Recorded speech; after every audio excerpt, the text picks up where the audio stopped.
Tomorrow morning, America wakes up to a headline that literally sounds like it was pulled straight out of a sci-fi movie. We just found unlimited oil.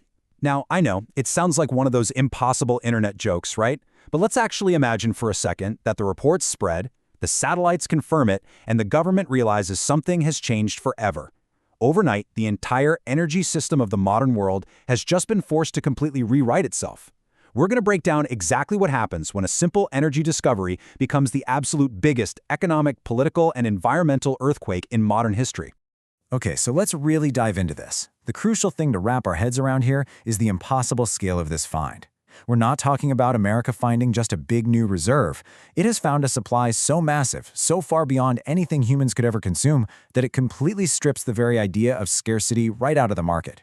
For the world economy, it means the system has just lost one of its most fundamental rules.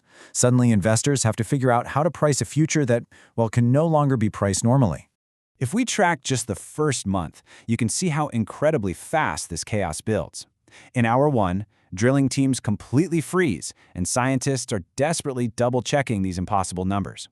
By day one, as the reality actually sets in, global markets violently freeze in disbelief. Give it a week, and gasoline prices just absolutely collapse as people rush to fill their tanks, suddenly realizing the supply is effectively infinite. And by month one, total world-scale market panic. We go incredibly fast from this pure euphoria of cheap fuel at the pumps right into a violent systemic reset. Which brings us to part one of our explainer, the ripple effect, where euphoria crashes right into reality. Now you've really got to notice the intense contrast here. On one hand, we have this incredible domestic euphoria. Everyday Americans are feeling instant relief, cheaper commutes, lower freight costs, and just skyrocketing consumer confidence. But contrast that with the absolute international terror taking place. A massive price crash immediately hits countries that rely heavily on exporting oil to survive. We are literally talking about nations facing instant budget collapses, destabilized governments, and major social unrest just because their primary source of revenue vanished overnight. But let's focus on those massive domestic winners for a second, because oil is basically the hidden bloodstream of the modern industrial world. When it becomes infinite, trucking and freight costs just plummet. Air travel suddenly becomes highly affordable for everyone. Farming costs drop significantly because, you've got cheaper fuel and cheaper fertilizer. Manufacturing and shipping become dramatically more competitive on a global scale. Even the cost of suburban and rural life surges in affordability. The entire cost structure of the U.S. economy shifts, giving families and businesses some massive breathing room in their budgets. But of course, cheap energy isn't just a fun perk for consumers. It's an accelerant and a weapon, leading us into part two, the global power shift. Think about how quickly the old world order loses its grip here. OPEC's traditional superpower, controlling global prices by managing supply, becomes essentially useless if America can just flood the market and undercut prices whenever it wants. Meanwhile, nations like China and Russia would be watching this incredibly closely, right? They'd recognize that America's new energy wealth grants it unbelievable political freedom.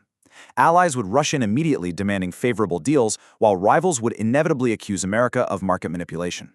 Energy dependence has always been one of the biggest vulnerabilities in world politics, and overnight, that weakness is just totally wiped off the board. And that completely reshapes global strategy, bringing us to part three, weaponized abundance and energy immunity. Just look at this massive drop in military logistical constraints.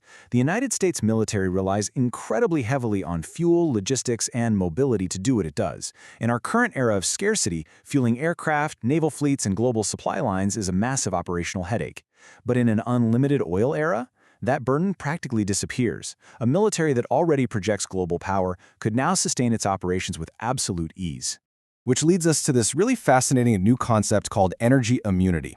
Basically, this is a state where a nation becomes dramatically more resilient to energy warfare, embargoes, sanctions, and supply disruptions, all because it's sitting on an infinite domestic energy base. Now, to be fair, this doesn't make a country totally immune to all geopolitical risk. Diplomacy and strategy still matter, for sure. But it totally changes the playing field.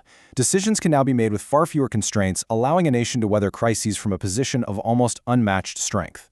And all of this inevitably triggers part four, the cultural reset. Consider this really profound warning for a moment. When a resource becomes more available, it can also destroy the communities that were built around controlling it. While the national mood might be surging with this fantasy of endless movement and frontier expansion, there's a pretty harsh reality right under the surface.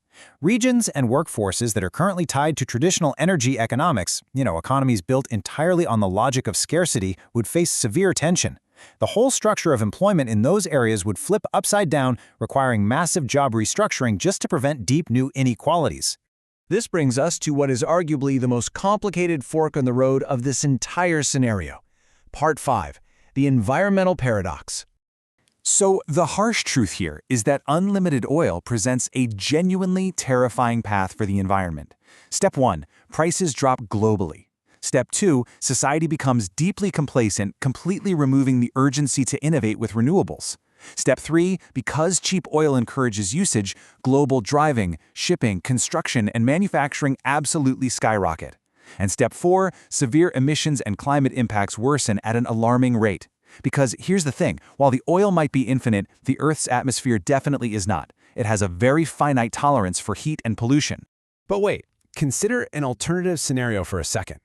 What if oil becomes the bridge, rather than the destination? What if America uses this unlimited resource not to just stubbornly cling to the past, but to actually buy time to build the future? Let's walk through what this smart, highly strategic play looks like. First, cheap oil slashes economic burdens straight across the board. Second, smart policy takes all those massive economic savings and uses them to supercharge investments. Third, unprecedented funding flows directly into battery technology, next-generation nuclear reactors, high-speed rail, and carbon capture. Finally, this creates a drastically faster transition to a much cleaner, modernized world. In this best-case scenario, cheap fossil energy is the exact thing that gives us the breathing room to build resilient, green infrastructure faster than we ever thought possible. So we're left staring down the ultimate test of a civilization. Part 6. Is this a bridge or a trap? History gives us a really stern warning here. A country can be rich in resources and poor in judgment at the same time. We've seen it before. Resource windfalls often lead to arrogance, corruption, and just pure strategic blindness. It's a super dangerous illusion to think that energy abundance is going to automatically erase national debt, fix political polarization, or magically heal social division. Infinite resources do not solve bad governance. Which leaves us with this final, provocative thought to take away from this explainer today. Will abundance be a tool of responsibility or a trap of excess? If America suddenly received this ultimate cheat code, everything it ever wanted, would society actually use this impossible discovery to grow wiser, stronger, and cleaner? Or would we just use it to hit snooze, delay the difficult choices, deepen our old habits, and ultimately become a victim of our own infinite success? It's a question that goes way beyond fuel. It cuts right to the absolute core of human nature.